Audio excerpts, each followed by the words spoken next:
As humans, we've got a lot of things we must do on a daily basis to meet our needs. We need to go to the store to buy groceries, we need to maintain a good hygiene, we need to go to sleep, upon many other things. Because we as humans are a social creature, regardless of how introverted or extroverted, we all have the innate desire to want to form valuable relationship with others, whether romantic or platonic. Now that we've established some of these things that we need as human beings, with an emphasis on our need for social interaction, I now want for you to imagine all of that being completely stripped away from you. You have nothing familiar nor anybody around you to take you out of what I would describe to be isolation. And in this video, we'll be diving into this topic and humanity's inherent fear of being isolated. And I wanted to start off with a certain species of bird. When you go to the forest and you see birds, you wouldn't ever consider them to be isolated. I mean, they've got pretty much everything they need, since after all, it is their natural habitat, and anyone would be correct in thinking that, unless they were talking about the kwai o'o, a bird that was once native to Hawaii but sadly is now extinct due to a myriad of factors, with one of them being a lack of a mate to keep the species alive.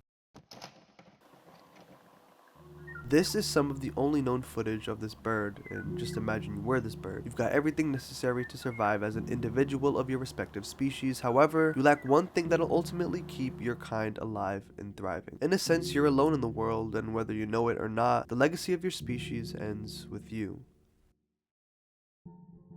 Deep in the northern Indian jungle of Uttar Pradesh in 1872, a group of hunters stopped in their tracks, bewildered by what they were seeing. A pack of wolves loped through the forest, followed by a ghostly form, a small child, ambling on all fours. The child's name, once he returned to civilization, would be Dina Sanachar, and the then 6-year-old was being raised by wolves completely isolated from any humans. And he was just one of the many feral children found in India. Sanachar was taken to an orphanage where attempts were made to assimilate him into human society. He wasn't mute, but in his lifetime he would never learn how to speak. Instead, he would make animal noises, and he wouldn't really form any meaningful connections with other human beings, with an exception to other children in the orphanage who also had a past of being raised in the wilds during their formative years. It's stories like these that make me question whether or not he was actually living in isolation, because from our point of view, he was of course living in seclusion from humanity, but from his, if given the choice to stay in the wild, he would have.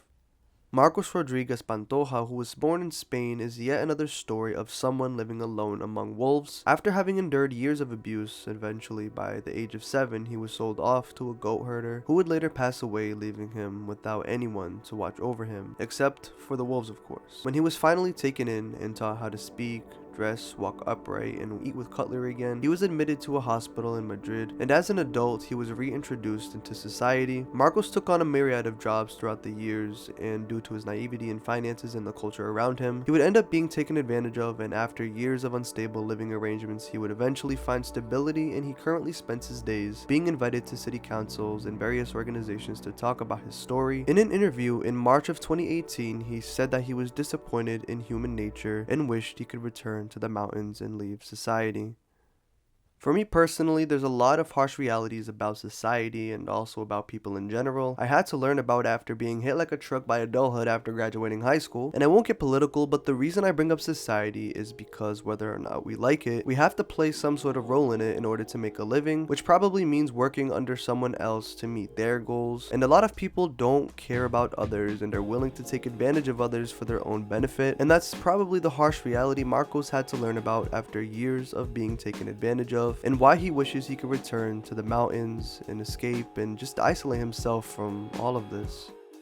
I think we can all agree that entertainment is great. I mean, you're watching this video and I thank you very much for doing so, but if you're watching this knowing that there's probably something you should be doing instead, you might be using it as an escape, and many people use various forms of media to do so. Movies, TV shows, music, social media, and of course a medium that's more interactive like video games. Now, we've established we can use video games as an escape, but what if the gameplay itself brings you into a world where you're isolated? Perhaps on top of the self-isolation of you just wanting to play it alone and use it as a way to just run away from the hardships of the real world.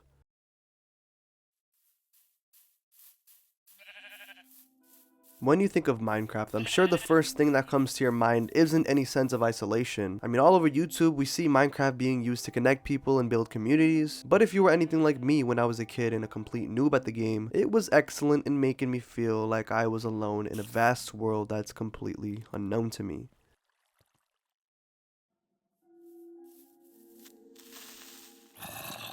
Especially at night, when monsters start to spawn. As a kid with pretty much nothing in my inventory and with no knowledge on how to craft weapons, I was left to survive the night alone.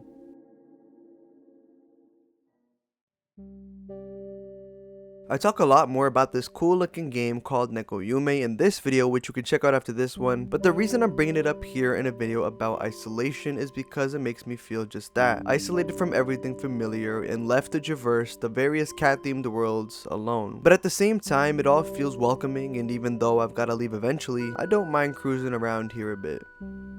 Now let's take any positive feelings felt while playing this game and flip it all on its head. If we do that, we then get a game like Nun Massacre, which is the complete opposite of all of the nice things I had to say about Nekoyume. In this game, we attempt to use everything familiar to us to our advantage. Also, we're not alone on our journey, since it feels like whatever's after us could kill us at any moment. This building we traverse through does not feel welcoming, and I want to get out of here as soon as possible.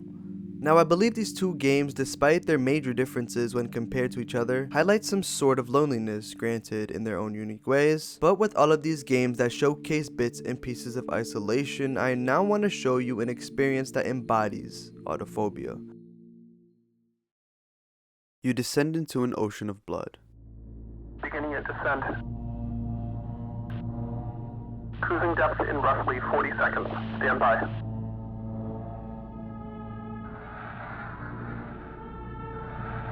I'm seeing some voltage irregularities in the instruments, so keep an eye out for sparks or flames or anything like that. Approaching maximum depth. The hole's feeling it, but it's still holding strong. Closing porthole shielding.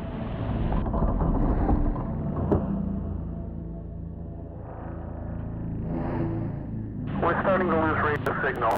You'll be at cruise depth soon, so refreshing and be careful. You're on your own. Good.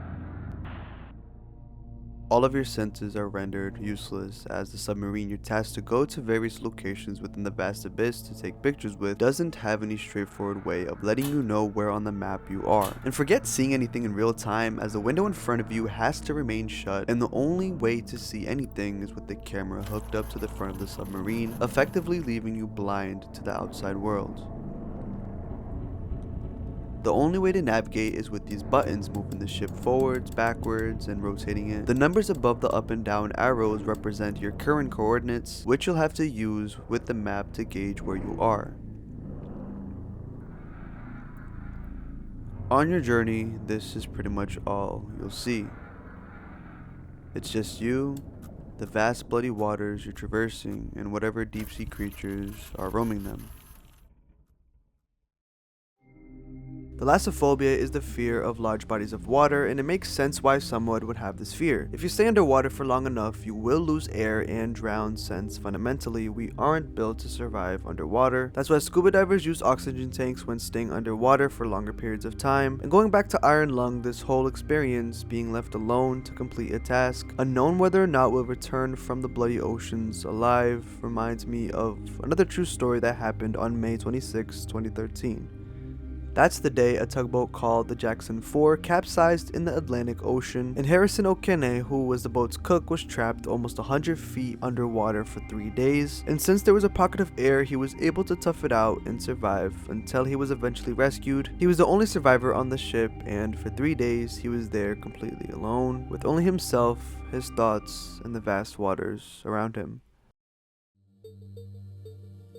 And that was Autophobia, Fear of Isolation. Usually I have some sort of closing remarks, some sort of conclusion. I don't have one today, but what I do have for you guys is a big old thanks to all of the patrons, and shout out to all the new patrons. I thank you guys so much for all of your continued support and for deciding to support the channel through the Patreon. It really does mean a lot to me, and it really does freaking mean the mother freaking world to me, bro. Seriously, the support has been crazy lately, guys. We're at almost 14k, bro. What the freak, bro? What? I don't understand, bro, but you know what, most of y'all probably ain't even watching this video anyways. I'm not gonna even lie, most of y'all ain't even watching to this point, but you know what, I don't care.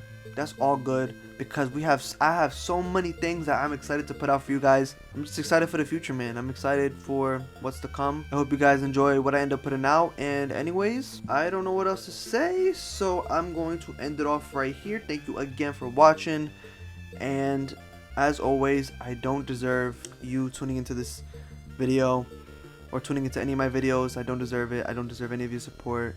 You guys can be supporting anybody else, but you decide to stop here. And as always, I want to thank you guys for that. Anyways, I don't really have anything all that sappy to say today. I think today is a very... When I'm on YouTube, I be like swanane. Eating my chicken noodle soup just like swanane. When I hit that name.